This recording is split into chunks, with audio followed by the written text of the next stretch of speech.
우리가 살아가면서 지혜를 가지고 사는 것은 굉장히 중요한 문제입니다. 열심보다 중요한 건 지혜예요.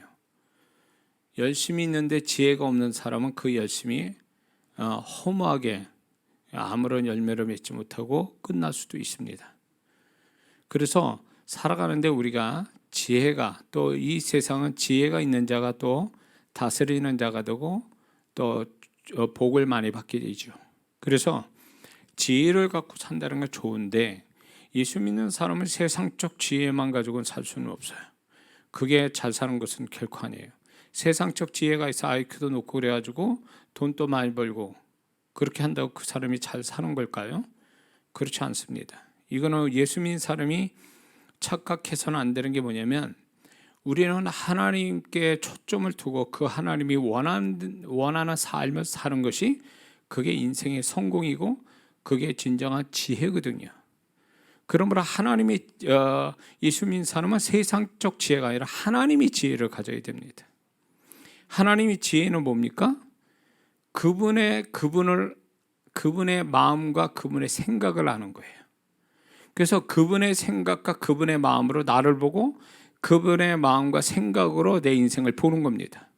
그렇게 해서 그분이 원하는 쪽으로 흘러가는 것이 그 사람이 인생을 잘 사는 거예요. 비록 그것이 세상 사람한테 어떤 호감이나 어떤 존경이나 그것이 어떤 그 부러움을 받지 못한다 할지라도 하나님의 흐름, 하나님의 지혜대로 흘러가는 것이 결국 하나님이 인정해 주면 그걸로 끝나는 거거든요.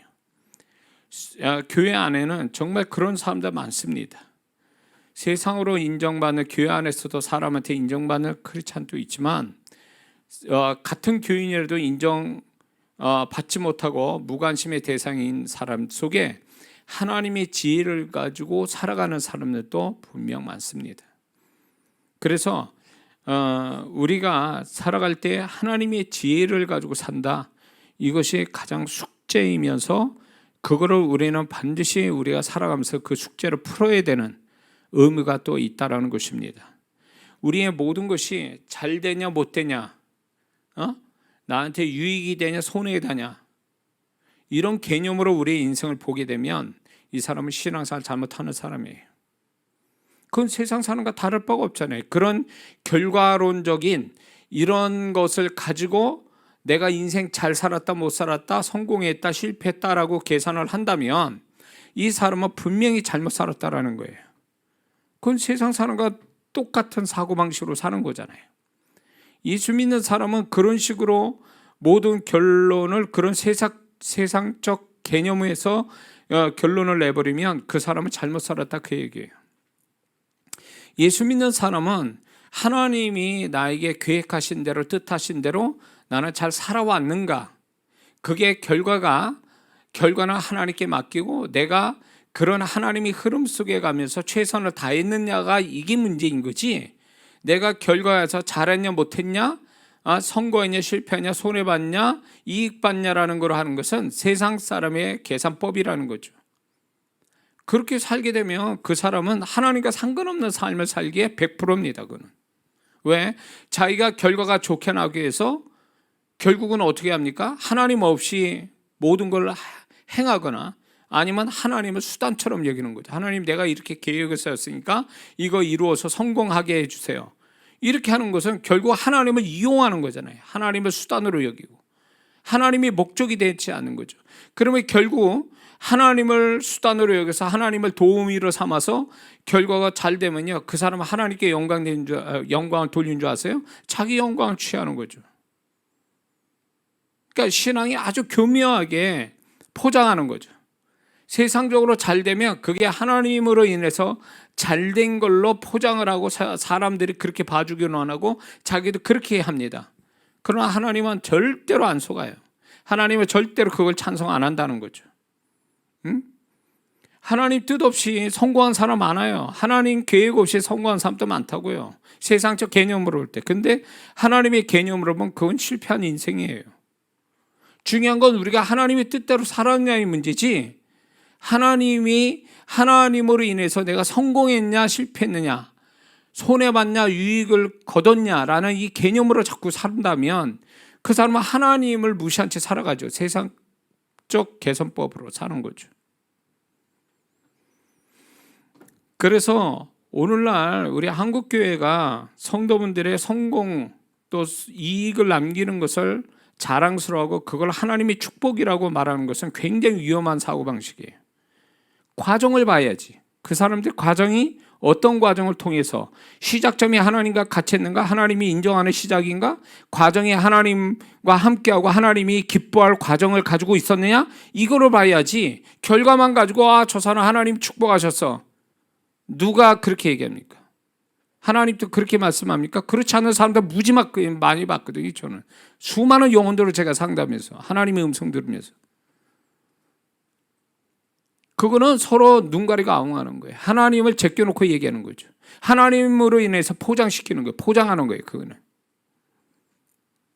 하나님은 결과 가지고 영광을 받으시는 게 아니라 우리의 어떤 시작점과 과정을 통해서 영광을 받으시는 거지 결과를 가지고 영광 받으시는 게 아니에요. 아멘 하세요. 결과만 가지고 우리가 얘기를 하니까 자꾸 과정은 뭐 무시해도 되고 수단 방법을 가리지 않고 죄를 져가면서 탈법, 불법 이런 걸로 해서 결과를 좋게 나온다 그러면 그게 하나님 영광일까요? 하나님이 분명히 말씀합니다. 개 같은 자의 예물을 드리지 마라. 개 같은 자, 그 속뜻은 완전히 직역을 하면 남창이에요. 남자 창녀를 얘기하는 거죠.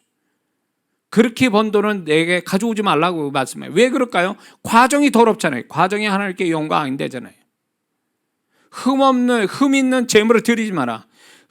재물 드리면 되는 거잖아요. 근데 흠이 있는 건 하나님 드리지 말라는 것은 하나님이 온전한 걸 원하신다. 결과를 얘기하는 게 아니라 하나님이 받으시고자 하는 것은 온전한 건데 그 온전한다라는 것은 결국 과정에서의 온전함이 결국 하나님이 받으시는 거거든요. 그래서 많은 성도분들이 신앙생활을 하나님의 시각으로 보는 게 아니라 인간적인 자기 관점에서 자꾸 신앙을 보니까 하나님과 엇나가고 하나님이 인정도 안 하고 하나님이 무관심하고 하나님이 무시할 것들을 가지고 신앙생활하는 거예요. 그런 성도 종종 보거든요. 제가 우리 한국의 사역자들 중에 제가 아마 개인적으로 만나서 공개적으로 사역한 사람 제가 제일 많이 했을걸요. 이건 교만이 아니고요. 엄청 많은 성도들을 개인적으로 공개적으로 제가 사역을 해준 사람이에요. 20년간 거의 20년간을. 그러면 그런 성도분들 중에 안타까운 게 뭐냐면 자기 자아도취형 신앙이에요. 하나님 보실 때는 그거 전혀 인정 안 하는데 혼자서 난리치고 있어요. 하나님과 관계없는 삶을 사는 거예요. 하나님 꿈쩍도 안 하시고 있는데 지 혼자 난리치고 있어요. 자기 혼자서. 하나님 보증도 안 해요. 보증도 안 하세요. 그게 뭐야 그게? 자아도취형이에요. 자아도취형. 응? 그런 신앙이 무슨 하나님의 축복을 기대합니까? 그런 과정 속에 하나님이 뭘 어떻게 했는지를 물어보면 대답을 못해요. 그런 분들의 특징이 뭐냐? 결과만 가지고 얘기하고 싶어 하는 거예요. 응? 그게 진정한 신앙은 아니거든요. 그러니까 하나님 마음을 모르는 거예요.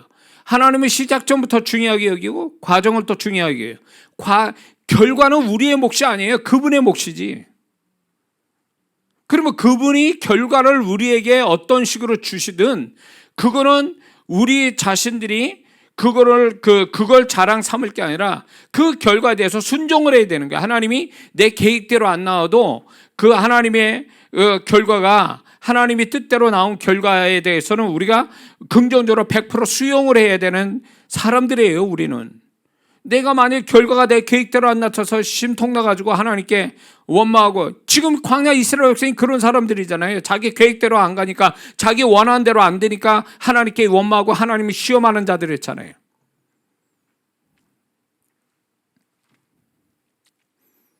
그렇기 때문에 믿는 자는요, 내가 잘 됐냐 못됐냐 성공했냐 실패했냐가 중요한 게 아니라 하나님의 마음이, 하나님의 뜻이, 하나님의 계획이 지금 내게서 그대로 유효하게 되어져 가느냐의 문제지, 나머지는 그거는 우리가 생각할 문제가 아니라는 거예요.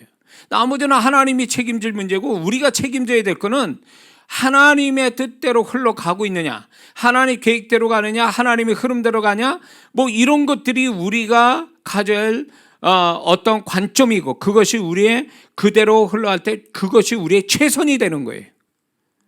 믿습니까? 그러니까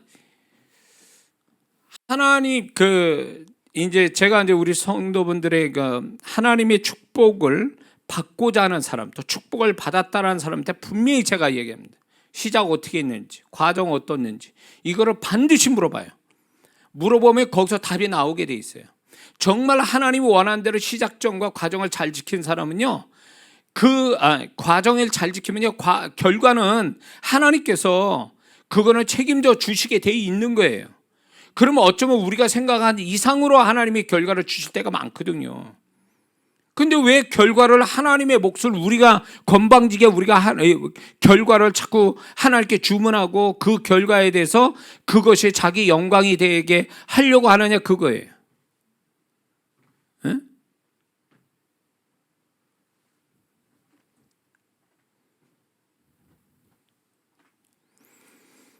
제가 지금 이제 생각나는 게, 제가 이제 집회를 하면서 지금까지 개교회를 집회를 하면서 하나님께서 저를 통해서 몇 교회를 건축을 하게 하셨어요. 그 교회, 그 건축한 그 교회에 집회가 끝나고서 건축을 굉장히 잘한 교회들이 있을 때, 이제 한편으로 나는 지금 월세 사는 교회인데, 근데 하나님은 나를 통해서 그 교회 집회할 때 집회로 끝나서 그 목회자 자녀가 변화되고 성도들 변화되면서 헌신해서 건축을 하는 거예요. 그걸 볼 때 좀 인간적인 마음으로 좀 제가 하나님 앞에 뭔가 좀 마음이 뭐라 그래요? 어떻게 표현해야 되나? 나는 주님의 통로자가 됐는데, 그러면 주님의 통로자가 더 잘 돼야 되는데, 내가 주님의 통로자 돼서 이렇게 사역을 한 그 교회는 나보다 훨씬 더 좋은 목회적 환경과 또 성도의 축복을 받고 있을 때, 가만히 생각할 때 내가 뭘 잘못했는가, 하나님 앞에 왜 우리 교회는 이렇지? 뭐 이런 생각을 가지게 된 거예요. 그때 주님이 말씀한 거예요. 너는 내 일에 최선을 다하라. 뒤에 가서 얘기를 안 했어요. 뒤에 내가 너 이렇게 심은 대로 축복할게 라고 얘기도 안 하세요. 너는 지금 내가 너한테 주어진 일에 최선을 다하라. 그것만 주문하셨어요. 그래서 제가 인간적인 갈등을 그렇게 할 때마다 갈등을 좀 갖고는 있었어요. 근데 주님이 그걸 훈련시키고 그걸 강조하고 싶어 하셨던 거예요. 그게 뭐냐면, 너는 과정에서 내게 인정받아라. 작은 일에 충성한 자에 큰 거를 맡기겠다. 네가 지금 하는 거는 작은 일이니 네가 해야 될 건 충성이다. 그래서 저는 이제 그 결과에 대해서는 더 이상 그거에 실망하거나 그거에 대해서 관심을 안 갖기로 했어요. 그냥 그때로부터 그냥 주님이 주신 일에 대해서 그냥 과정 속에 최선을 다하고 결과에 어떻게 나오든 그분의 몫이니까 나는 그거 신경 안 쓴다, 이렇게 돼버린 거예요. 근데 그게 정답이더라고요. 그게 그분의 마음이에요. 그러니까 내가 자유로워지더라고요. 보통 사람들 그러잖아요. 내가 이렇게 하면 결과가 어떻게 나올까? 잘 나와야 될 텐데. 그게 부담되고 스트레스 되고 눌림이 되잖아요. 그게 세상 사람 살아가는 방식이잖아요. 근데 믿는 자는 그게 아니에요. 내가 시작을 정말 하나님이 원하는 대로 시작했는가? 하나님과 함께 시작했는가? 과정에서 하나님과 정말 과정에서 하나님과 인정하실 만한 과정을 지금 내가 가지고 있는가? 이런 거가 더 중요하거든요. 그게 다예요, 우리는. 저도 이거를 하나님의 마음에서 있는 이거를 배울 때까지 많은 시간이 흘러갔어요. 그래서 지금은 하나님이 시작하라는 거 하고 과정을 그분이 보증해 주실 만한, 함께 하실 만한 것이 되면 결과는 신경 안 써요. 어떻게 지죽박죽 되든 신경 안 써요.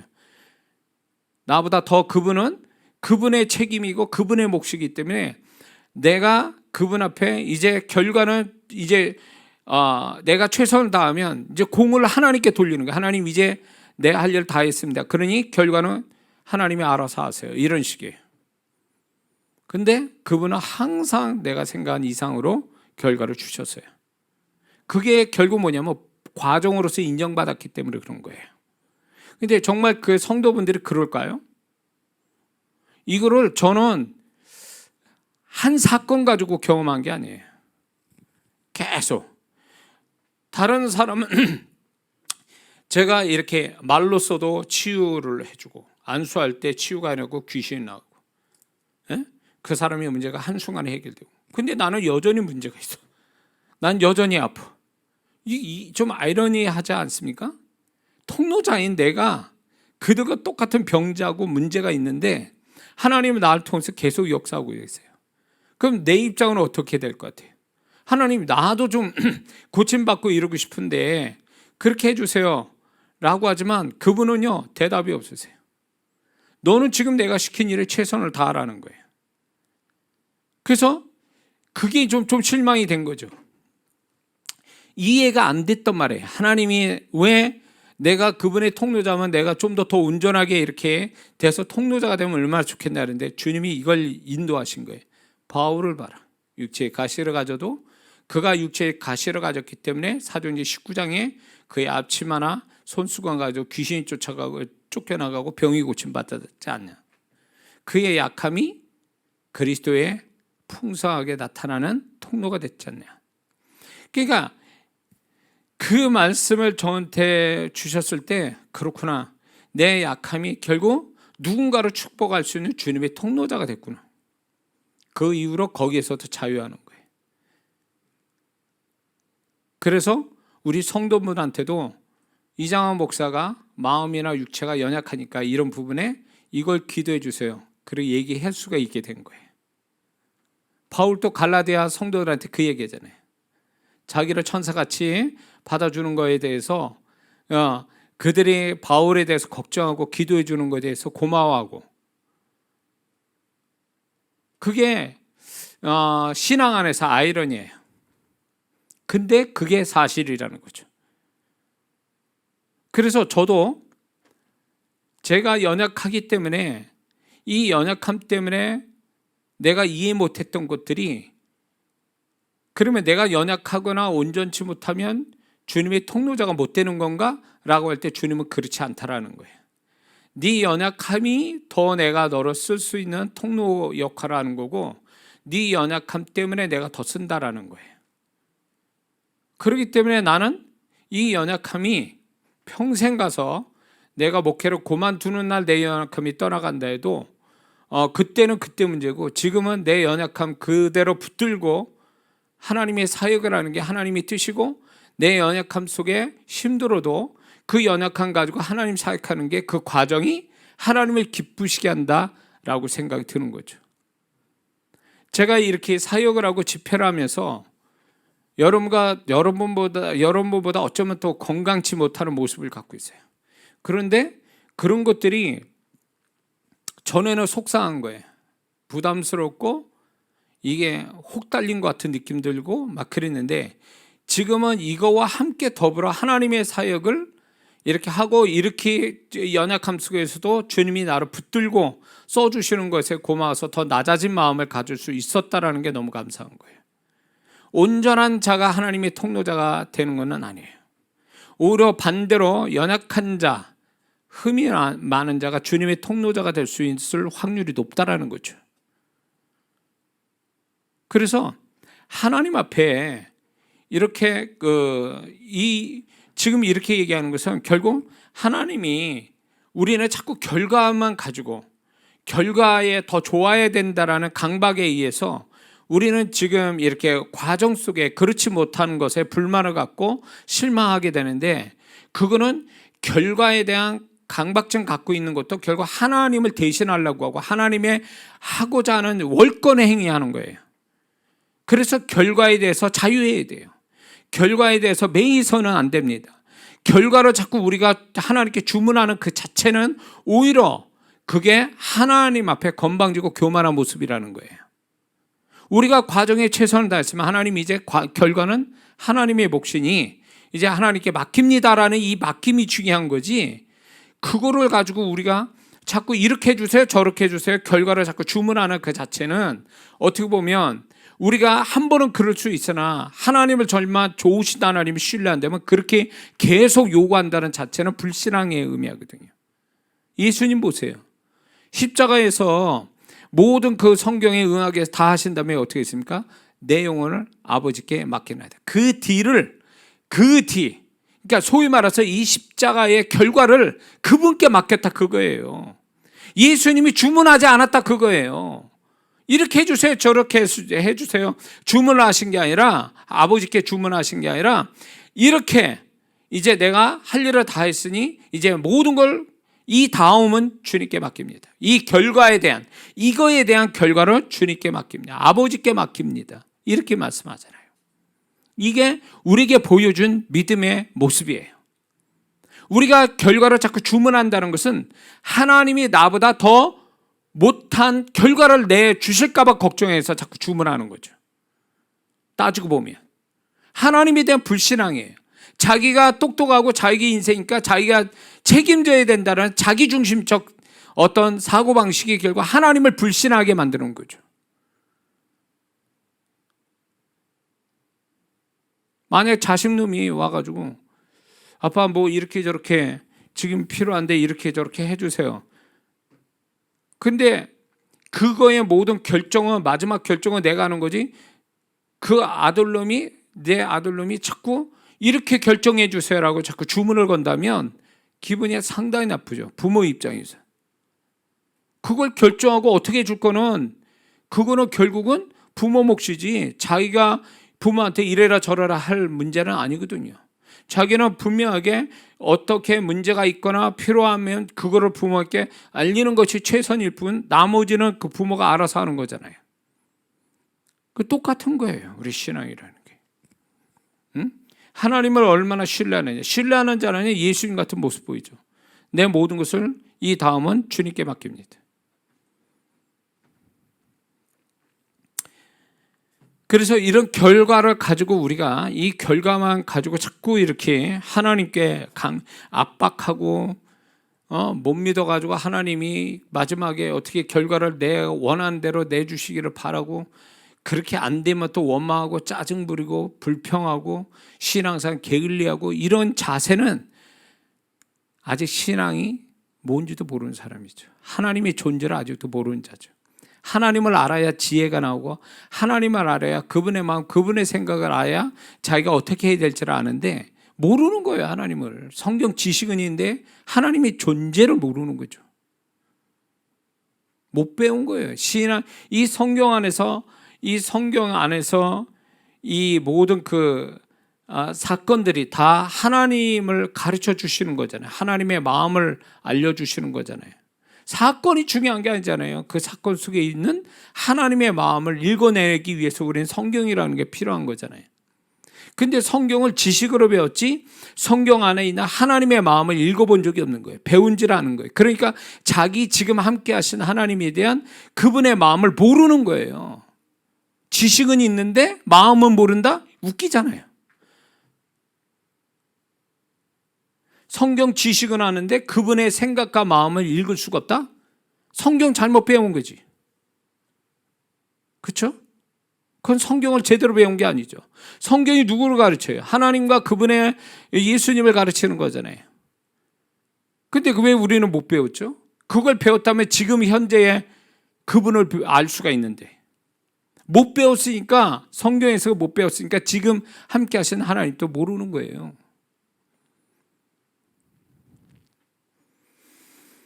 그래서 신앙이 다시 한번요, 행위에 치우치거나 지식으로 치우치거나 체험으로 치우치는 이것은 굉장히 위험스러워요.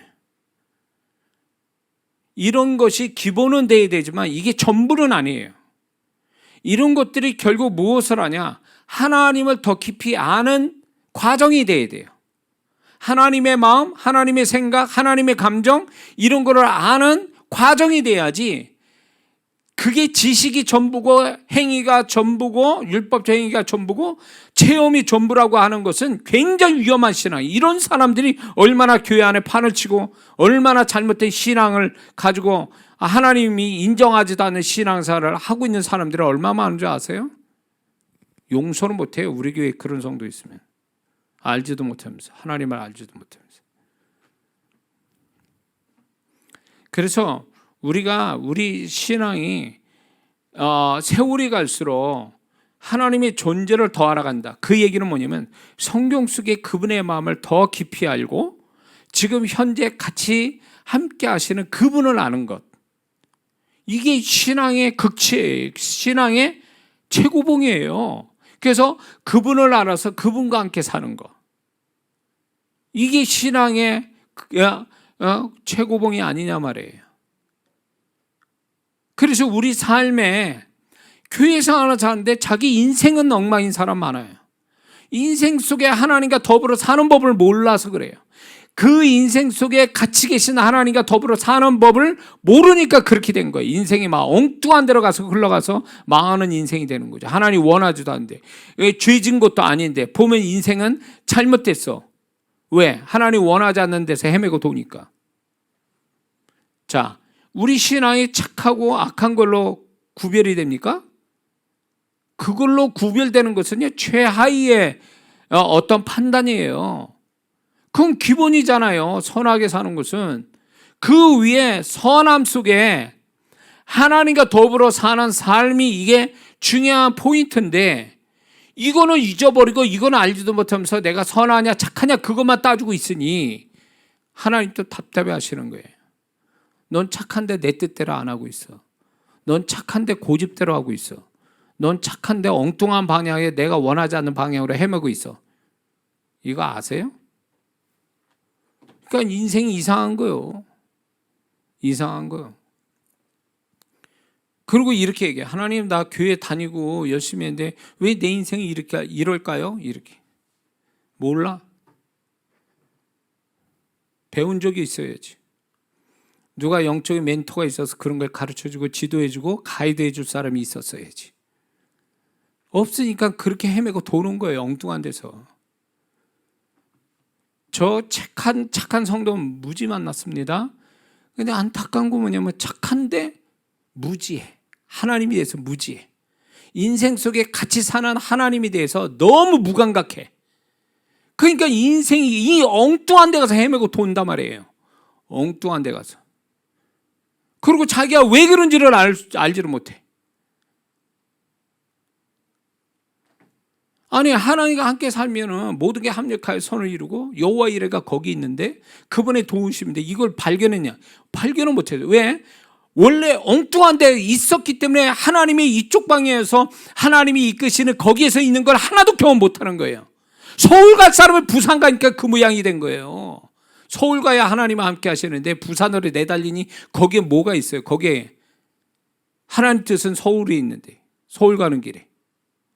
근데 혼자서 부산 내달리고 있어.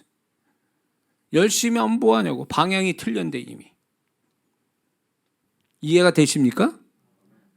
방향을 잘 잡아야 돼. 우리 특히 청년들. 내가 청년 때는 주님 떠나 살아가지고 시간을 얼마나 낭비하고 살았는지 몰라요. 그때만 생각해도 정말 하나님을 슬프게 하고 내 인생의 암흑기였다고.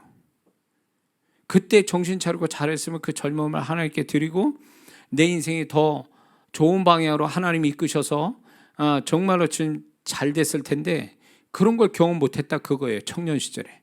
그걸 하나님이 내가 그런 시절을 보냈기 때문에 그래서 학생 청년 집회를 내가 주님 떠나 살았던 7년의 세월을 그대로 하나님의 학생 청년 집회를 가르치게 한 거예요. 집회를 하게 한 거예요.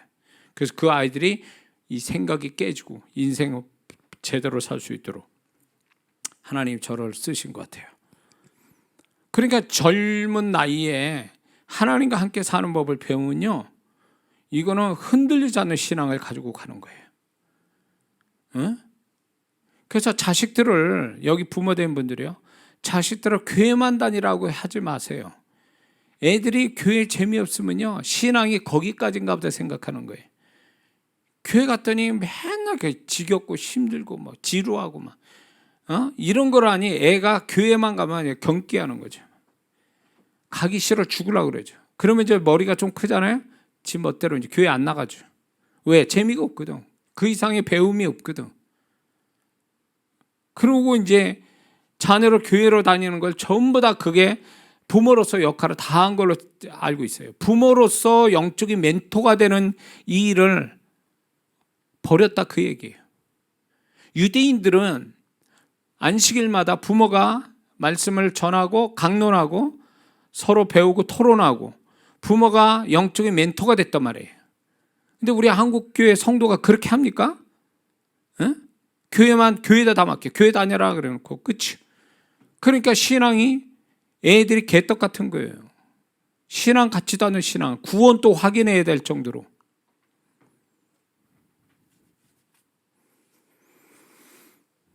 그러니까 이게 이제 젊어서부터 이렇게 하나님을 아예 식상해 하고 하나님과 더불어 사는 삶을 안 하고 이걸 모르고 이렇게 사니까 그런 식으로 청년 시절을 이렇게 하잖아요. 장년이 돼 결혼되고 그럼 신앙생활 제대로 할 것 같습니까? 무늬만 예수 믿는 사람이고 교회만 왔다리 갔다리 주일날 한번 왔다리 갔다리 가는 그 신앙으로 끝나는 거죠. 그러고 가는 거예요. 계속. 그게 얼마나 불쌍한 인생이에요. 하나님께 인정 못하는 신앙. 하나님께 인정 못해. 잘못 배운 거예요. 신앙을 잘못 배웠어요. 하나님을 경험하며 사는 삶, 하나님을 발견하는 삶, 그것이 얼마나 신나고 얼마나 우리를 담대하게 말고 우리가 얼마나 거룩하게 만들고 우리가 얼마나 세상에서 승리하는 사람을 살게 만들어주는 걸 이 길을 못 배운 거예요. 종교적 행위만 치우치고 정신 차려야 돼요. 주님의 오심이 가까웠는데. 자, 또 오늘 또 이제 서론이 길어진 것 같아요. 그래서 지혜는 뭐냐? 하나님의 마음을 아는 거다. 그래서 하나님의 마음으로 자기 인생을 보고 자기를 바라보고 그래서 그분의 마음조차 흘러가는 거, 그분의 마음을 따라서 흘러가는 거, 그게 정말 신앙사 잘하는 모습이다. 이걸 위해서 몸부림치고 사는 거예요. 우리는 지금 하나님이 인정 안 한다면 그게 얼마나 불쌍한 인생이에요. 하나님이 인정 안 하는 신앙, 하나님이 구원받았으나 그 영혼을 그저 그렇게 보는 존재.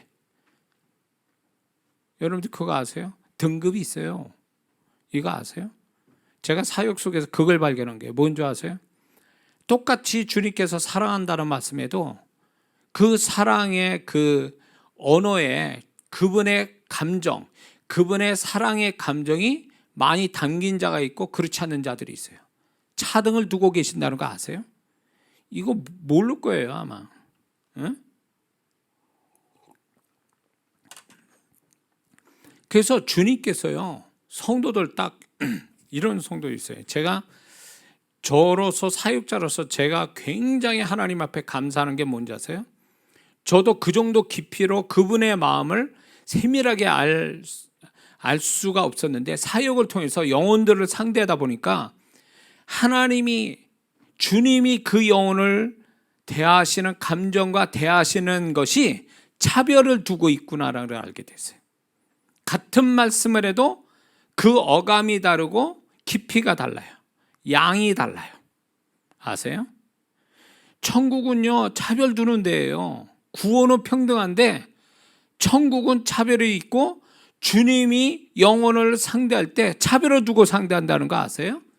뭘 모르니까 하나님은 날 사랑하신다고 그러지, 그게 주님을 좀 더 깊이 사귐을 가지면요 그분이 내가 하는 거에 따라서 나를 대하시는 모양이 다르다는 거를, 그 차별을 두신다는 거를 몰라서 하는 소리예요. 그 소리는 몰라서.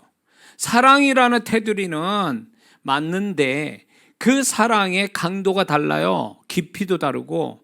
그래서 꼭 뭐가 비유를 드냐면 이렇게 비유. 부모가 자식이 많아요. 옛날에는 뭐 여기 나이 드신 분도 있지만 6명, 8명 나눈 이런 가족들이 있었죠. 우리 때는 4자녀가 이제 보통이었는데, 그러면 자식놈을 볼 때 다 사랑하죠. 부모가 자기 배 아파서 낳은 자식이니까. 근데 기쁘게 사랑하는 놈이 있고 그리고 화나면서 사랑하는 놈이 있고 어떤 놈은 불쌍해서 사랑하는 자식놈이 있고 다 달라요. 근데 밑바닥은 사랑이죠.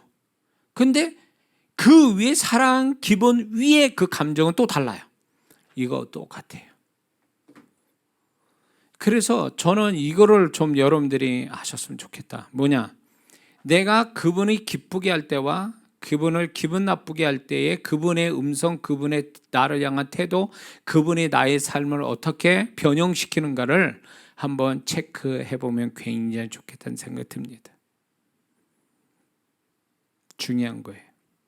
그게 나 하나도 그 정도로 내 상태에 따라 차별을 이렇게 두실 정도면 다른 사람도 마찬가지예요.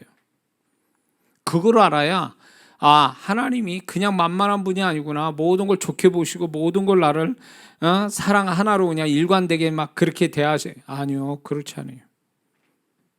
그렇지 않아요. 모르니까 하는 소리지. 사람은 사귀어봐야 알잖아요. 백날 얘기하면 뭐해? 맞닥뜨려서 같이 얼굴 보고 같이 이렇게 지내봐야 알 수가 있죠. 그래서 정말 친한 친구로 만들려면 친한 친구인지 아닌지를 여행해 보라고 그랬어요. 젊은 친구들 이해될 거예요. 그 친구와 여행을 다녀보라는 거예요. 그러면 딱 다 나와요. 성품 다 나오고 관계성에 대해서 다 답이 나와요. 특히 해외여행 같은데 한 일주일이나 2주를 한번 다녀보세요. 그러면 얘가 나하고 죽이 맞고 얘를 얼마나 이 상대방을 배려하고 인간관계를 얼마나 잘하는지는 여행 다녀보면 알 수 있어요. 그것도 하루 이틀 말고 한 2주 정도만 채야. 그러면 답 나와요. 그러면 이런 게 있어요. 좋은 친구인데 여행 가서 싸움 나가지고 와가지고 아주 서로 원수되는 사이도 있어요. 그거는 친구를 서로 잘못 본 거예요. 잘못 알고 있는 거예요. 사람이 부딪혀 보면 알 수 있거든요.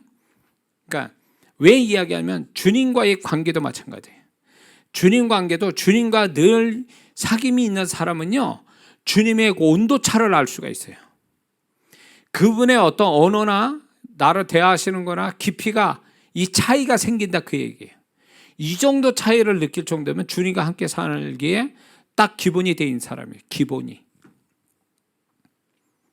그러면 어떻게 되냐? 이런 것도 경험하게 돼요. 그분의 그 침묵을 이해하게 돼요. 그분의 침묵.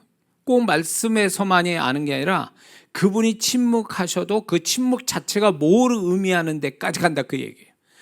친한 친구는요, 말하지 않아도 이미 그 친구를 알 수 있을 정도의 소통이 된다면 굉장히 친한 친밀한 친구죠. 주님과도 똑같아요. 주님과의 관계도. 왜 주님을 저 천국에서 만날 생각을 하지? 천국에서나 만날 생각하고 있어요. 그러니까 이 땅에 같이 계시는 주님을 왜 생각 안 하는지 모르겠어요. 그래서 막연해. 주님에 대해서. 어떻게 생각해? 우리 청년들은. 주님에 대해서 굉장히 막연해요. 그냥 기도 대상일 뿐이지 그 나머지는 아무것도 없어. 자기 일상에서 그분과 함께 사는 삶이 아니야.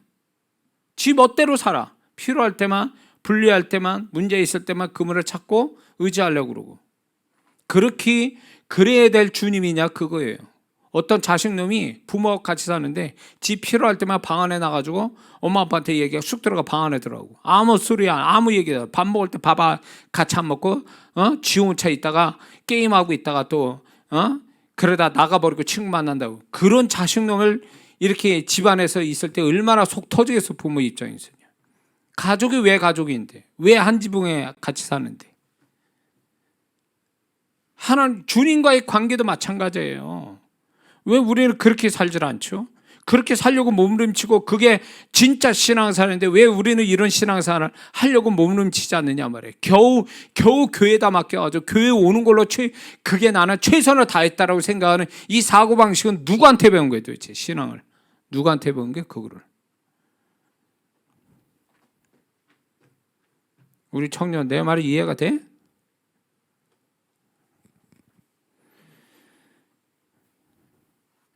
자, 그래서 신앙생활 초점도 안 맞는 주님이 보실 때 아유, 넌 그 신앙도 아니다.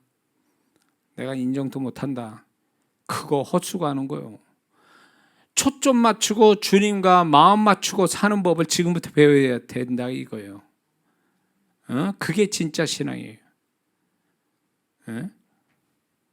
여행 한번 다녀보라고 친구하고 여행 다녀보면 거기서 스스로 약점이 있고 또 관계성을 잘하기 위해서 서로 배려하고 또 솔직하게 치고 솔직한 이야기를 나누고 심정을 얘기하고 이런 과정이 필요한 거예요. 온전하다.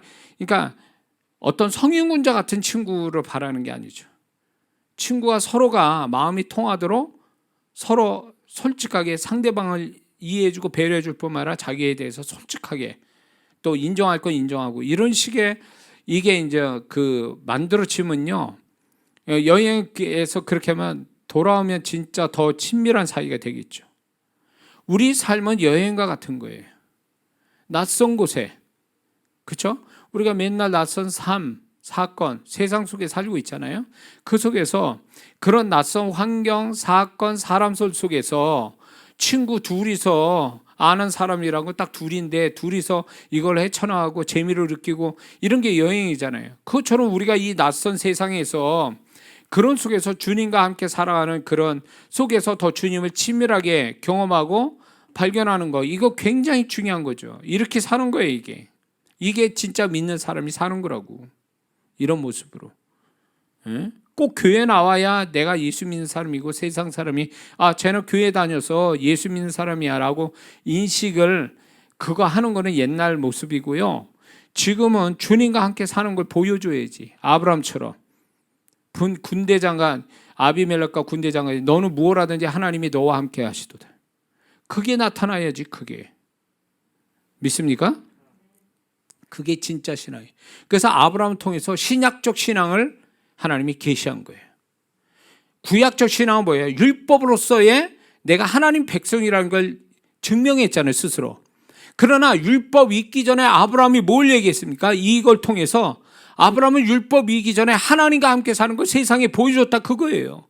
오늘날 우리의 신앙이 과연 이 신앙이 우리가 돼야 된다는 거예요. 지금 그 신앙이 안 된다면 이건 문제인 거지. 교회 다녀야만이 저 사람 예수 믿는구나. 성경 제껴야만이 아 저 교회 다니는가 본데 이렇게. 그건 아니지. 그거는. 자, 그래서 우리는 주님과 함께 사는 것 그리고 주님의 시각으로 모든 걸 보고 그분의 시각대로 그분과 초점 맞추면서 살아가는 것. 여러분들이 이런 거 있죠. 얘기를 하는데 초점이 안 맞아. 친구가. 그러면 그 친구 더 못 사깁니다. 여행 가서 친밀하게 이렇게 친밀한 사이가 돼서 돌아오는 사람은요. 같이 모든 걸 동고동락하면서 말이 서로가 깊게 서로가 공감하고 서로 재밌게 서로 말을 해서 정말 이렇게 재밌어 하는 그런 관계가 돼야 이게 진짜 친밀한 친구가 되는 거거든요. 근데 사람은 착한데 이런 사람이 있죠. 사람은 착한데 말을 해보면 도대체 초점이 안 맞아. 나는 A를 얘기하는데 저 친구는 B를 얘기하고 있고, 나는 B를 얘기하는데 저 친구는 또 C를 얘기하고 있고, 무슨 얘기하자는 거야 도대체. 마음이 서로 안 통해. 착한데. 그럼 그게 친구 관계가 되겠냐고. 초점이 안 맞는데, 얘기에 초점이 안 맞는데, 말이 초점 맞아야 마음이 초점을 맞추는데, 말이 초점이 안 맞으니까 마음의 초점도 안 맞는 거예요. 그러니까 우리가 주님에게 왜 기도가 재미가 없는 줄 아세요? 기도가 재미없는 이유는 주님과 초점을 안 맞추니까 재미가 없는 거예요. 주님과 초점을 맞으면 굉장히 주거니 받거니 하면서 주님이 음성을 안 들려주고 어떤 것이 없어도 내가 주님과 초점 맞는 이야기하면요. 그분이 마음 안에서 반응을 하신다고요. 그러면 재밌어, 기도가. 깊이 몰입이 돼. 시간 가는 줄 몰라. 이게 기도 제대로 하는 사람이지. 매일 하나님과 초점 안 맞아고 얘기하면 할수록 허공 외치는 느낌이 들고 말하는 게 아프게 힘들고 지치고 기도 빨리 끝내고 싶고 이게 뭘 얘기해요? 주님과 초점이 없는 기도를 하니까 초점이 안 맞는 기도하니까 그런 거예요.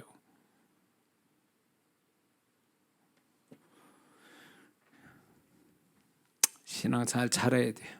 신앙생활 잘해야 된다고. 교회생활 잘하라는 얘기는 신앙생활을 잘해야 그 다음에 교회생활을 하는 건 자동으로 되게 돼 있어요. 신앙생활 뭡니까? 나와 주님과의 1대1의 관계를 잘하라, 그거예요. 예? 그래야 이게 신앙생활을 저절로 되는 거. 주님과 1대1로 잘 되면 교회 나오지 말아도 교회 나오고 헌신하지 말아도 헌신을 다 하는데, 기본적인 신앙생활이 안 되니까 교회생활마저도 안 되는 거예요. 맨날 호전하고 공허하고. 왜 그럴까요? 주님과 같이 산 게 없으니까. 그건 주님으로 인하여 채워질 공간인데, 주님으로 채워져야 그 신앙이 온전해지는 건데, 풍성해지고 만족해지는 건데, 주님이 빠진 행위, 체험, 지식, 이런 걸로 채워지니까 주님으로 채워질 공간은 항상 비어있는 거예요. 그러니까 그 비어있는 그걸로 인해서 공허하고 허전하고 힘만 들고 맥 빠지고 부인 못할걸요? 응? 왜 그럴까요? 주님을 채우지 않았어요. 주님과 소통하는 데서 오는 주님의 생명, 주님의 마음, 주님의 은혜, 주님의 임재, 이런 게 거기를 채워야 되는데 그게 없는 거예요. 그게 머릿속에 지혜, 지식, 그러니까 성경 지식, 영적 체험, 그리고 율법적 행위, 그것만 있는 거예요. 그게 전부가 아니거든. 그게 필요치 않다는 건 아니에요. 그게 필요한데 정말 중요한 것은 주님으로 채우는 거. 내 영혼에 주님으로 채워져야 될 것들이 안 채워지니까 주라고 기도하고 예배 열심히 하고 봉사 많이 하는데도 허전하고 공허하고 지치고 지루하고. 제가 이렇게 표현하는 건요, 이게 뭘까? 라고 의문을 갖는 성도 있을 거예요. 지금 내가 신앙생활인데 나는 잘하는 것 같은데 어딘가 문제가 생겨서 지금 내가 이런 생각, 이런 감정이 드는데 이게 뭘까라고 하는 사람한테 정답을 지금 드리는 거예요. 예?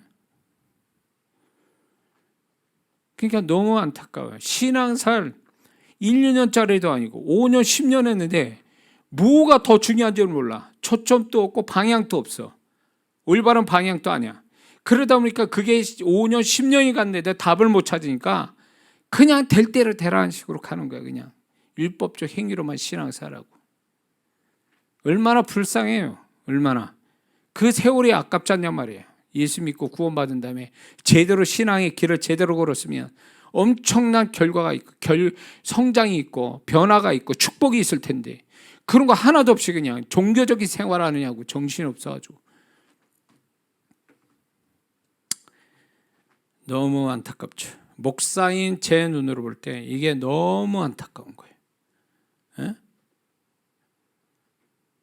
특히 직분자분들, 야 오늘 메시지가 이렇게 나가네. 직분자분들이 직분 앞세우지 마세요. 직분이 무슨 계급입니까? 직분이 무슨, 그게 무슨 하나님 앞에 프리미엄 받는, 뭐 프리미엄이 있는 겁니까? 에?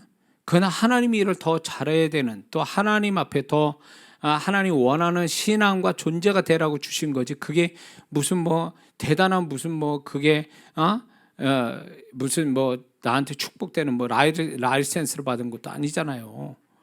에? 그래서 저는 이렇게 집회를 다녀보면 이 직분자분들이 참 안 됐다라는 생각이 들어요. 왜 직분을 받았지? 직분 없이도 충분히 잘할 수 있는 사람들이 직분 받아서 저렇게 형식이 되고 마음이 딱 이렇게 뭔가 이렇게 닫혀 있고 굳어져 있고.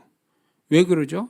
차라리 평신도 때 열심히 그냥 순수하게 하는 때가 더 좋았을 텐데 왜 저렇게 직분 받아가지고 저렇게 하나님과 담 쌓고 저렇게 사냐, 그 얘기예요. 그게 얼마나 자기를 불쌍하게 만드는지조차도 모른 채 살아가는 성도들이 많아요.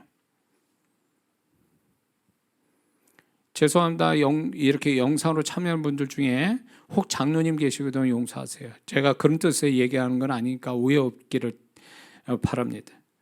장로 직분이라면 우리 한국교회에서는 굉장히 그 교회에서 영향력이 있는 위치가 되는데 그 장로 직분이 오히려 그분의 존재와 신앙을 완전히 장막을 치게 만드는 거예요. 하나님과 소통이 안 되게 만들어요. 그렇지 않은 장로님이면 대단하신 분이에요.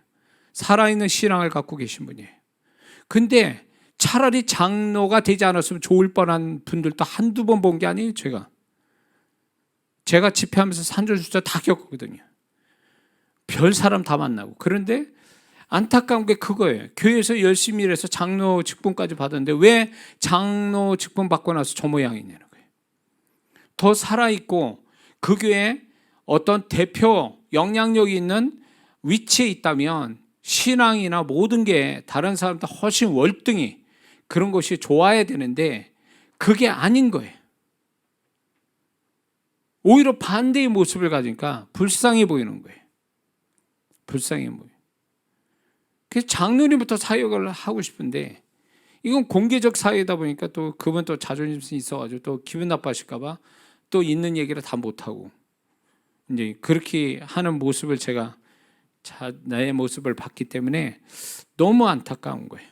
너무 안타까워요. 자, 그래서 우리가 하나님 앞에 저도 목사지만 주님 앞에 설 때는 하나의 어린 성도로서 주님 앞에 늘 쓰거든요. 기도할 때마다.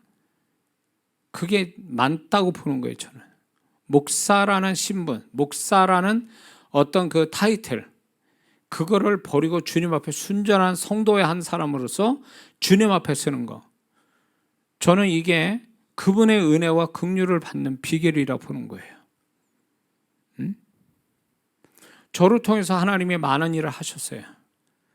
그러나 그것은 나하고 상관이 없는 거예요. 주님이 하신 일이고 난 통로자로 쓰임받은 것밖에 없으니까 그게 내 훈장이 될 수도 없고 내 자랑이 될 수도 없어요. 다만 내가 주님 앞에 내가 정말 그분이 쓰실 만한 존재로 지금 계속 있느냐에 대해서 이 사역의 어떤 역할에 있어서 내가 한 성도로서의 내가 주님 앞에 바로 서 있는가를 늘 이렇게 점검을 하게 되죠. 목사가 일이 할진데 성도분들이 직분이나 다른 어떤 것에 걸려가지고 하나님께 순전하게 나타나지 않는다면 그거는 굉장히 문제가 큽니다. 성경 지시 많이 한다고, 영적 체험이 있다고, 능력이 있다고, 율법적 행위를 누구보다 잘 한다고, 이게 다 자랑이 되고 의가 되고 그게 훈장이 돼가지고 이 사람이 주님 앞에서 변화되고 성장되어야 될 것을 스스로 정지시키는 성도들이 있다는 거죠.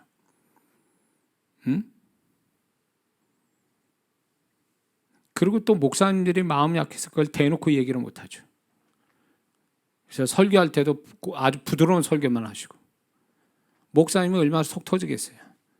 바로 찔러대가지고 얘기를 하면 좀 고침을 받을 텐데도 그 얘기를 해도 사실은 또 안 받아들일 성도들이 있으니까, 직분자들이 있으니까 그걸 또 얘기를 못하죠.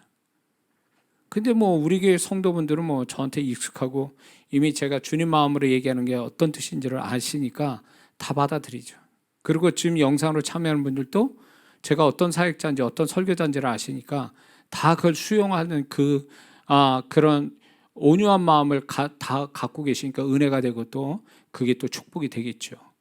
그래서 저는 거침없이 얘기합니다. 그리고 오히려 제가 많은 성도들 있는 데서 시스템으로 돌아가는 교회 시스템으로 돌아가는 교회의 목사였다면 이렇게 못했을 거예요.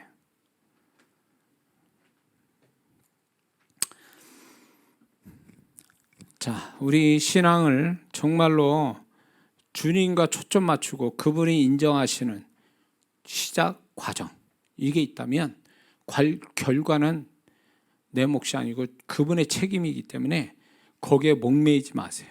어떤 결과가 나오든 받아들이고 감사하세요.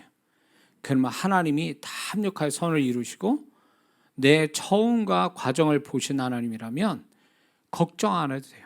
내가 생각한 이상으로 그분이 결과를 주실 거니까. 그렇게 그것이 좋으신 하나님을 신뢰하는 모습이에요. 그분이 나한테 예수 그리스도 주실 만큼 나 사랑하시고 나에게 좋으신 분이라는 것을 우리는 그런 모습으로 보여드리는 거예요. 하나님 앞에.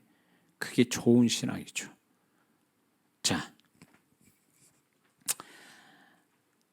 영감이 여기서 끊어집니다. 여기서 끝인 것 같아요. 이 서론이에요. 서론이에요.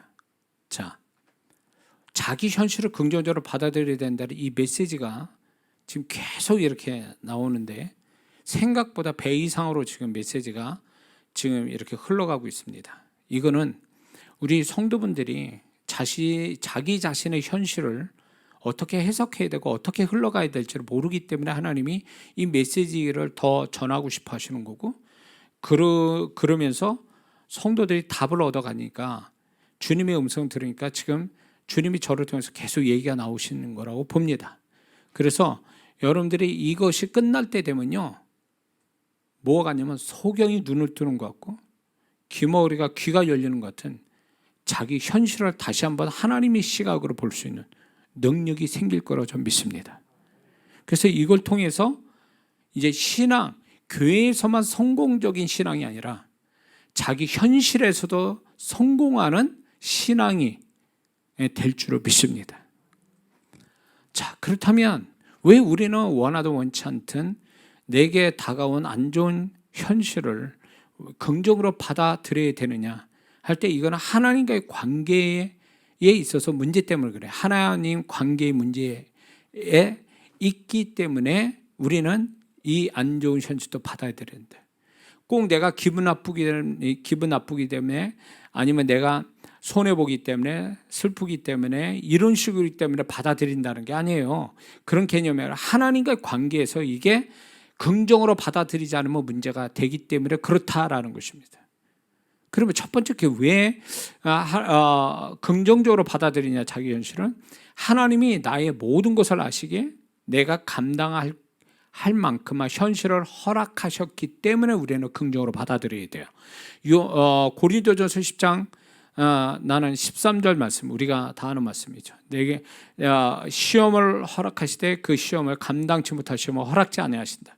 그리고 감당할 쯤에도 피할 길 주신다. 이게 하나님이 우리 삶에 조정하시고 우리의 모든 걸 아시기 때문에, 나 존재와 내 현실을 아시기 때문에, 내 신앙의 수준을 알기 때문에 거기에 맞춰서 모든 고난과 어려움, 그 안 좋은 현실을 이렇게 하나님이 세팅해 놨다라는 거예요. 그러니까 감당할 수 있기 때문에 그렇다는 거죠. 그렇기 때문에 우리는 당연히 긍정적으로 그 현실을 받아들여야 된다는 거예요. 안 받아들이면 여기서부터 이제 문제가 커지는 거예요.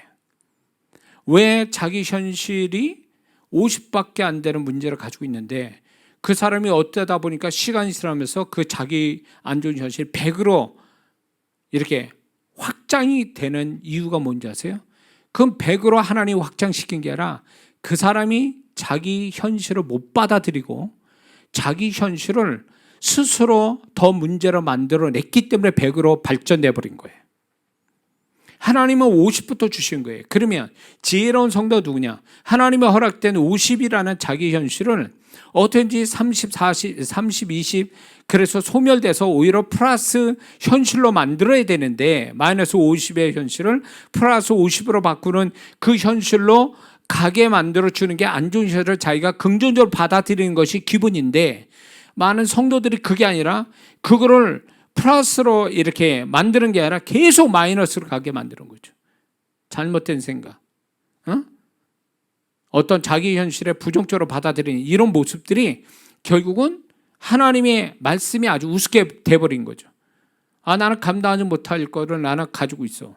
이렇게 하면서 자꾸 자기 현실을 비관하고 도망가려고 하고 피해가려고 하고 부딪혀가라고 그랬더니 피해가고 있고, 이렇게 하는 태도 때문에 문제가 더 꼬이고 문제가 더 확장되는, 그래서 확장되는 거 자기 책임인데도 많은 성도분들이 그 안 좋은 자기 현실을 더 안 좋게 확장시킨 거를 자기 책임으로 돌리는 게 아니라 하나님 왜 이렇게 나를 괴롭힙니까? 이렇게 얘기하는 거예요. 그러니까 몰라도 한참 모르는 거죠. 자기가 그 현실을 어떻게 돼 있는데 말로 범죄하고 말로 확장시키고 또 행동으로 막 옮겨서 이렇게 하고, 또 예를 들어서 악을 악으로 갚고 말이에요. 이렇게 하면 당연히 자기로 인해서 더 문제가 확장이 되는 자기 책임이 있음에도 불구하고 자기 책임이라고 생각을 안 하는 거죠. 하나님이 나를 이 지경으로 만들었다 이렇게 생각하는 거예요. 그러니까 완전히 하나님의 초점하고 전혀 다른 생각을 하고 있는 거죠. 그 자기만 손해인 거예요. 응? 그래서 우리가 왜 긍정으로 자기 현실을 받아들이느냐? 하나님께서 감당할 만큼의 현실을 주셨기 때문에 나는 감당될 수 있다. 이것 때문에 우리는 긍정으로 받아들여야 된다라는 것에 대해서 우리가 분명히 알아야 될 줄 믿습니다. 그 두 번째는 우리가 안 좋은 자기 현실을 긍정으로 받아들여야 될 이유가, 두 번째는 긍정으로 받아들여야 하나님을 높일 수 있다는 것입니다. 왜 그러냐? 고린도전서 10장 31절을 보면 우리가 무엇을 하든지 다 하나님의 영광 위하여 하라. 하나님의 영광을 나타내야 된다, 그거예요. 뭘 하든 간에 사소한 일부터 해서 안 좋은 것까지 다 하나님의 영광을 나타내야 된다. 그래서 결국 뭐냐? 하나님을 높여야 된다, 그 얘기예요. 근데 잠언서 4장 8절을 보니까 이런 말씀이에요. 그를 높여라, 그러면 그가 너를 높이리라. 그를 품으라, 그러면 그가 너를 영화롭게 하리라. 그분을 높여야 자기가 높아지는데, 그런 어떤 안 좋은 현실에서 하나님을 높이는 게 아니라 하나님을 모독하고 하나님을 그냥 소위 말하면 하나님 의심하고 원망하고 광야 이 세대들처럼 이스라엘, 그러니까 하나님 영광을 못 받으시니까, 하나님이 불쾌하게 여기시니까 광야 이스라엘처럼 다 쓸어버린다, 이렇게 하나님 말씀하는 거죠. 진노하시면서. 그래서 우리가 안 좋은 현실을 다 맞닥뜨릴 때 이게 거기에서 벗어나거나 이걸 통해서 더 좋은 결과를 가지려고 하는 그거에다 초점을 둘 게 아니에요. 지금 어려운 현실에, 안 좋은 현실에서 어떻게 하면 하나님을 높일 수 있을까? 하나님이 높임받는 게 뭘까? 이 상황에서 이거를 생각해야 된다는 거예요. 이거를. 근데 이거를 생각하냐고. 당장 자기가 지금 죽겠으니까 하나님은 둘째 쳐놓고 내가 문제를 빨리 해결하고 싶은 거죠. 제가 오래전에 간증을 했던 것 같아요. 근데 최근에 성도분들은 잘 모르실 것 같아서 제가 이 간증을 지금 하고 싶은데, 제가 이제 우리 여동생이 이제 수원에 살 때에 그 여동생 집을 좀 방문했어요. 그래가지고 이제 거기 중아파트 5층에 살았을 텐데, 오래됐죠. 막 5년 정도 됐을 것 같아요. 근데 거기에 이제 살고 있었는데, 이제 그날 수요일이었어요. 수요일. 그래서 수요 저녁 예배를 드리기 위해서 이제 평택으로 내려와야 되는데, 이제 끝나고 내려오려고 하는데 차키가 없어진 거예요. 그래서 이 차키를 찾아야 되는데 차키를 찾을 수가 없는 거예요. 시간은 다 돼가는데. 그래서 이제 할 수 없이 그 인근에 그 열쇠 이렇게 만드신 분, 그분을 이제 찾아가지고 그분이 와서 이제 이렇게 차키를 열어달라고 그래가지고 돈을 받고 이제 차키를 새로 만들어서 차문을 열어주는데, 그때 그 5년 전에 그게 15,000원이었을 거예요. 15,000원인데 그거를 이제 차키를 만드는데 이분이 한 15분인가 20분 동안 그 차키를 복사를 하는 거예요. 차를 붙들고. 근데 이제 내가 이제 그거에 교회는 가야 되는데 막 마음이 조바심 나지, 또 차키를 잃어버리니까 또 짜증도 나지, 막 이런 마음이 있었는데, 이제 내가 그 부분에 대해서 생각을 달리한 거죠. 그 차키에 이제 그 복사하는 동안에 이분은 어차피 차를 붙들고 있으니까 거기에 서가지고 계속 복음을 전한 거예요. 이분이 예수 믿나 안 믿으니까 복음을 계속 전했죠. 근데 놀라지 마세요.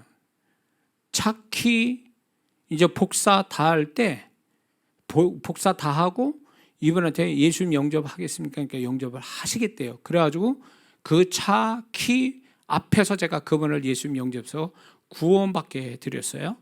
그러니까 5층에서 여동생이 차키 찾았다는 거예요. 근데 결국 보면 15,000원 가지고 한 영혼을 살린 거예요. 그걸 가지고 왔습니다. 왔는데 이제 평택 가까이 와서 이제 기름을 넣어야 돼요.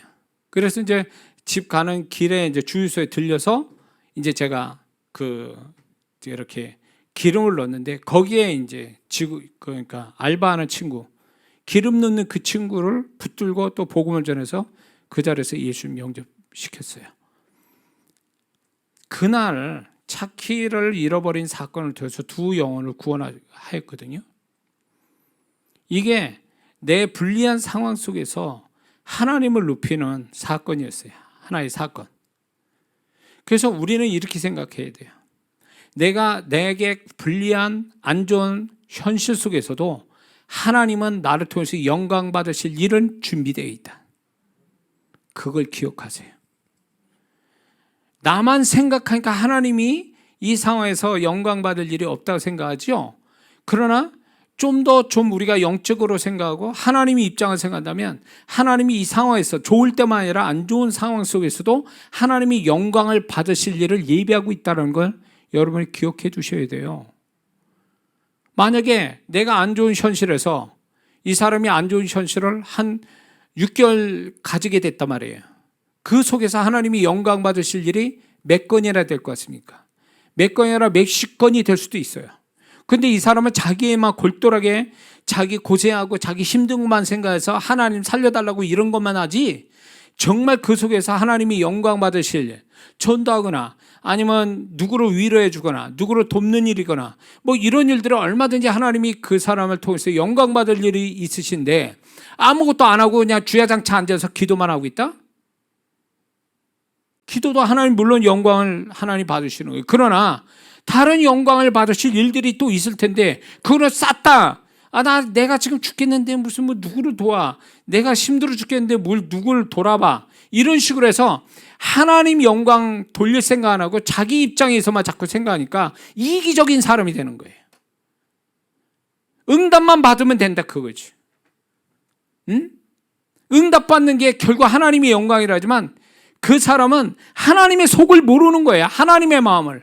야, 내가 이거 기도응답을 한 번 받으려고 내가 너를 기도응답한 줄 아니? 네가 지금 안 좋은 현실에서 내가 수백 가지를 내가 영광 받을 준비했지만 너는 아무것도 이루지 않았어. 그러면 하나님의 입장에서 손해보신 거예요. 나 때문에. 응? 우리는 살아 숨쉬는 게 하나님이 영광을 위해서 살아 숨쉬게 만들어 주신 거를 우리는 나를 위해서 살아 숨쉬고 있는 거잖아요.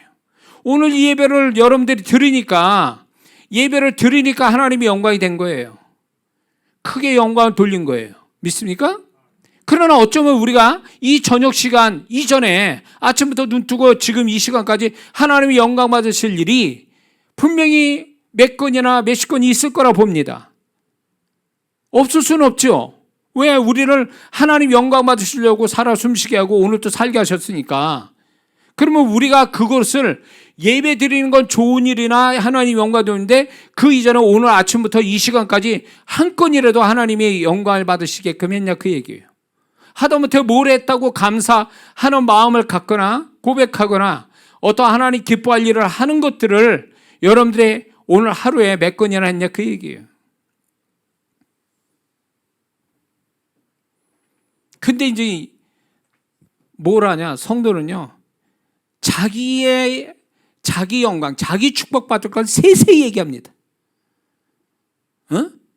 하나님 영광 받으실 것은 뭉텅이로 그냥 한두 가지로 끝내버리고 자기가 영광 받고 자기가 축복받을 건 세세히 그냥 쪼개가지고 많이들 얘기한다 그 얘기예요.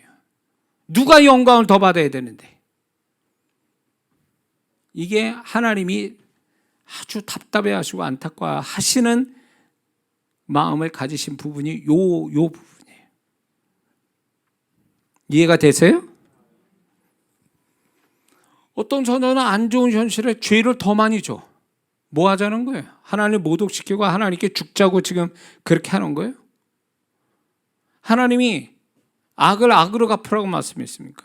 저들이 악을 행한다 그래서 나도 악을 대하면 어떻게 되는 거예요? 하나님 영광이 아니라 같이 죽자고 하는 거죠. 왜 그렇게 하냐고. 이게 너무 어리석은 거예요. 하나님이 영광을 가리면, 하나님을 모독하면 하나님의 손길이 사라져요. 그 어려운 현실 속에. 이거는요, 미련한 짓 하는 거예요. 하나님을 높여야 그 속에 족한 은혜라도 오는데 하나님을 높이지 않고 자기한테만 초점 맞추고 사니까 하나님의 도우심이 안 오는 거예요. 영광을 못 받으시니까. 그래야 안 그래요? 정신 차려야 돼.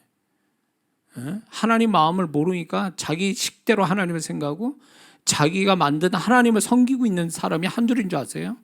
하나님 가짜나 하나님을 마음속에 품고 사는 사람들이에요. 언제 하나님이 그렇게 하라고 그래서 언제 하나님이 당신 같은 생각에 하나님이었냐 그 얘기예요. 이 동네 말고 저쪽 동네. 자기 마음대로 신앙생활하는 사람이 있어요. 자기 마음대로. 자기가 만들어 조작을 해. 성경대로도 아니고 주님의 뜻대로가 아니라 자기가 만들어낸 하나님이 있어요. 가짜 하나님. 우상 같은 하나님. 조심하세요. 그러니까 이게 다 뭐냐면 하나님 말씀을 잘못 배운 거고, 두 번째는 자기 삶 속에 하나님에 대한 멘토를 못 만난 거예요. 정확한 이거를 지적할 수 있는 다윗의 갓과 나단 같은 정확한 하나님의 뜻을 얘기해 주는 멘토가 없어서 그러는 거예요. 멘토를 못 만나서. 그러니까 오늘날 성도분들이 제대로 개인적으로 영적인 멘토의 지도를 받지 못하니까 각자 나름대로 하나님이 수백 가지, 수천 가지가 되는 거예요. 그 하나님이. 하나님께 인정 안 하는.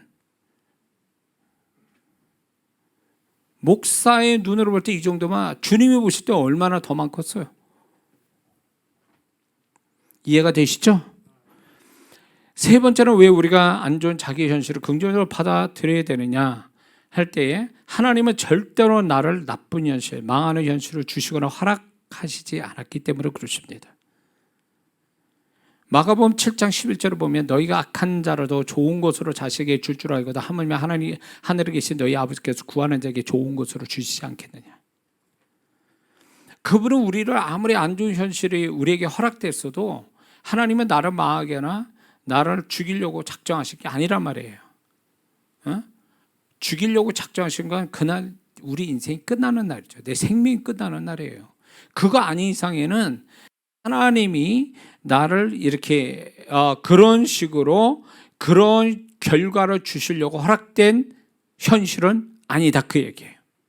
그걸 철저히 믿어야 돼요. 그래서 최선의 현실은 아니더라도 하나님은 우리에게 최고의 현실은 아니더라도 최선의 현실을 우리에게 주시는 거예요.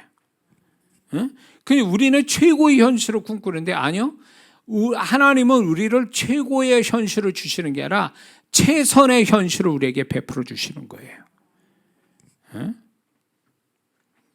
그래서 우리가 착각하지 말아야 될 건 지금 내가 안 좋은 현실이 있다 그래서 그게 안 좋은 현실처럼 보일 뿐이지 진짜 안 좋은 현실은 아니다, 그 얘기예요. 왜? 뒤에 가보면 합력하여 선을 이루시고 하나님이 또 그걸 통해 새로운 은혜 주시는 걸 보면 그게 정말 나를 망하게 하고 나를 힘들게만 하는 현실은 아니더라, 그 얘기예요. 그렇게 보일 뿐이라는 거예요. 그렇게 느낄 만한 거지 그게 진짜는 아니더라, 그거예요. 이 말을 아시겠어요? 그렇게 보일 뿐이지 그게 진짜는 아니다. 진짜 같은 가짜의 모습이다. 그런 거죠. 그래서 나를 망하게 하는구나 라고 하는 그렇게 생각하는 건 자기 착각일 뿐이에요. 하나님 그렇게 생각 안 한다고요. 아니 아무리 죽일 사람도 보세요.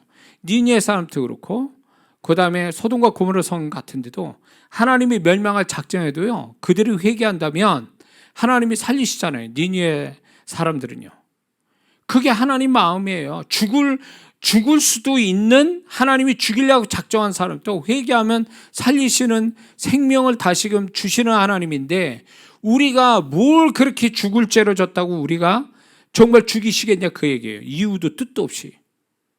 그거 아니거든. 그건 내 착각이에요. 내 착각이고 내 잘못된 느낌일 뿐이지 그게 현실은 아니더라, 그 얘기예요. 결과를 얘기해야지. 결과를 봐야지. 이해가 되십니까? 그래서 우리가 하나님 마음을 알아가는 것이 진짜 신앙에서 잘하는 비결이죠. 교회에 익숙해져가지고 교회 생활에 익숙해져서 직분 받고 봉사도 하는 거 좋지만 하나님에 대하여 익숙해가는 그 하나님의 마음에 익숙해지는 거, 그 하나님 마음을 더 알아가는 거, 그게 신앙의 진짜 우리가 가져야 할 목표예요. 그게 나 잘 먹고 잘 살고 내가 좀 더 나은 사람 되는 거, 세상 사람 볼 때도 그게 우리 신앙의 목표가 아니라고요. 왜 하나님을 빼놓고 얘기하지? 예수 그리스도까지 주신 하나님이 왜 우리를 위해서 죽으셨습니까? 왜 그분이 우리의 죽고 부활하셨습니까? 자나깨나 우리와 함께 하시려고 그분이 죽고 부활하셨다고 데살로니가에서 말씀하시잖아요. 어? 갈라디아에서 말씀인가? 헷갈려. 그러니까 그분이 우리와 함께 영원토록 같이 계시려고 죽고 부활하신 거예요, 예수님이.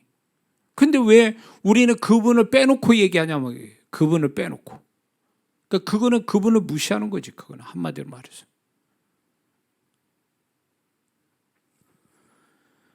주님을 놓치지 마세요. 주님을 무시하지 마세요.